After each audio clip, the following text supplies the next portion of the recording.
Good morning, Paul. Today is Wednesday, October 18th, and here's the heads-up brief for today. Today's production to our clients consisted of a total of 78 issues.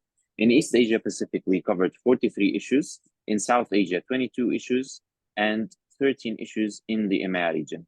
Paul, I will be briefing you on the major issues of today's production. Great, thanks. Go ahead.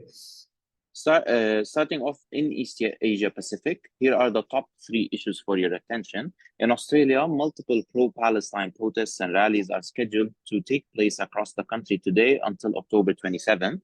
The protests and rallies have been organized by the Australia-Palestine Advocacy Network and some other activist groups.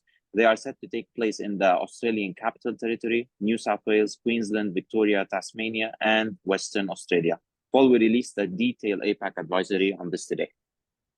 Thank you. In PNG, the much anticipated reopening of the Porgera mine has been deferred to the next year, citing concerns about the law and order situation around the mine site. This comes despite the positive momentum that followed the signing of the special mining lease agreement between the operators, which are Barrick Gold and Zijin Corporation, as well as the government and concerned parties. Acting Prime Minister John Rosso said the government will also increase police and security personnel around the mine site. Look, the bottom line is they don't have enough security. They don't allow armed companies, or at least no new licenses. Any armed capability in the country is at its absolute maximum limit. And the amount of crime gangs and weapon access they have by buying weapons on the black market means that companies such as Barrick Gold, and in this case Zijin Corporation, fail to address the key thing in operating in PNG, and that's to guarantee your own security, because the government can't, other than to give rhetoric that they will deploy more forces. More forces from where?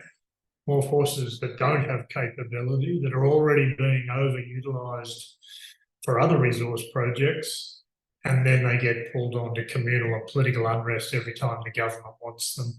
The reality is a lot scarier than the words coming out of the Prime Minister's office, be it acting or be it the permanent PM. That's simply they haven't put effort and resources into the security paradigm. So I hate to say it, Barrick Gold, yet again, is a disaster waiting to happen in the resource sector in PNG. All of the resource sectors are living on borrowed time. They're all complicit by ignoring security for their employees, ignoring the development of the communities around them, failing to develop appropriate community relationships so that the communities want to develop the resources with you. I can only think of Wafii Gulf, who's probably the only one doing a good job. All the others are purely commercially based. That doesn't just include the multinationals, it also includes the Papua New Guinean government, unfortunately. Please go on. In Papua, Indonesia, the West Papuan National Liberation Army attacked and killed 7 gold panners in Kaliwang Kampung Mosum 2 in Sambuga District, Yahukimo Regency in the Highlands, Papua, on October 16th. The attack was reportedly carried out by a TPNB-NPB group led by Igyanis Kogoya. The group had also set fire to 3 excavator vehicles, 2 trucks, and 1 mining camp. Following the attack, a joint team of 42 personnel from the Kartens Peace Task Force, Mobile Brigade Force, and Yahukimo Police was deployed at the location. Paul, we covered this as a major development in our Southeast Asia roundup today. Yeah, I mean, it continues to be an absolute fiasco. What I think the last word that came out about Mertens, the captured pilot, was about the 2nd of October, whereby they made a report that a couple of the people that had taken him hostage had been killed in a firefight, but it's now 8 months. I mean, 8 months, Indonesian army, over 1 million people, and they can't get these situations under control. That's sad, but it is the evidence of the capability of the military, not only in Papua, but further afield, unfortunately, for all of Indonesia. Their priorities are simply elsewhere and are not in the security game, so to speak. They have other major agendas. And unfortunately, the rift between Papua and central government continues to grow because the central government and the security forces are all about money. They're not actually about securing their nation or caring about the security paradigm. They're very much about caring about their own wealth and their own political agendas. Okay, thank you. In South Asia, Paul, here are the top 2 issues for your attention. In Pakistan, security measures for upcoming general elections are being implemented in the country. Pakistan's Chief Election Commissioner, Sikandar Sultan Raja, yesterday announced that the Pakistan Army, as well as the Rangers contingents, will be deployed in the upcoming general elections. The Election Commission of Pakistan has revealed that over 26 million registered voters will participate in the elections. Paul, we covered this as a major development in our South Asia roundup today. In Bangladesh, a mass public rally will be held by the ruling Awami League and its affiliated organization on the Pulna Circuit House ground on November 9th. Prime Minister Sheikh Hasina will address the gathering after inaugurating the Pulna-Mongla railway line. Okay, thank you. In EMEA, I'll brief you on the top 2 issues of our production concerning the Russian-Ukrainian conflict. 2 Russian airfields were severely damaged in Ukrainian missile strikes in the Luhansk and Berdyansk region today. 9 helicopters and air defense missile launcher, runways, and other equipment had been severely damaged.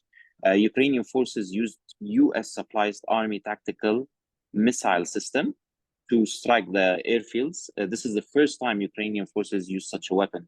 However, the government in Kiev has pledged not to use this type of missiles or this type of missile system on the Russian mainland. Paul, we conveyed this to our clients in EMEA via an advisory message today. Yeah, look, I mean, this was fascinating, really. I mean, imagine if Russia deployed Chinese or North Korean-made tactical missile systems. These are long-range missiles, very accurate. Into Mexico, how would the US deal with that conundrum?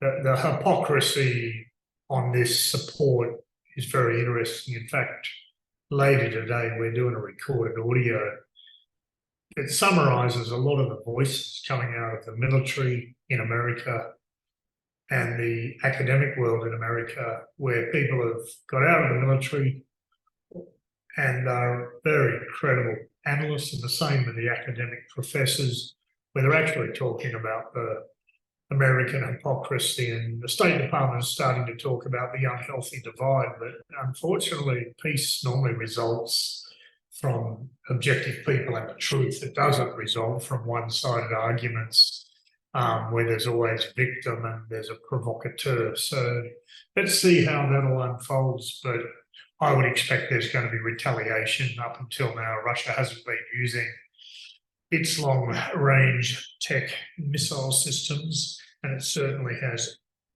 both in-house ones, but also ones that they can get from their allies. So this is of grave concern, but ultimately what's good for the goose is good for the gander, so it does not bode well. Thank you.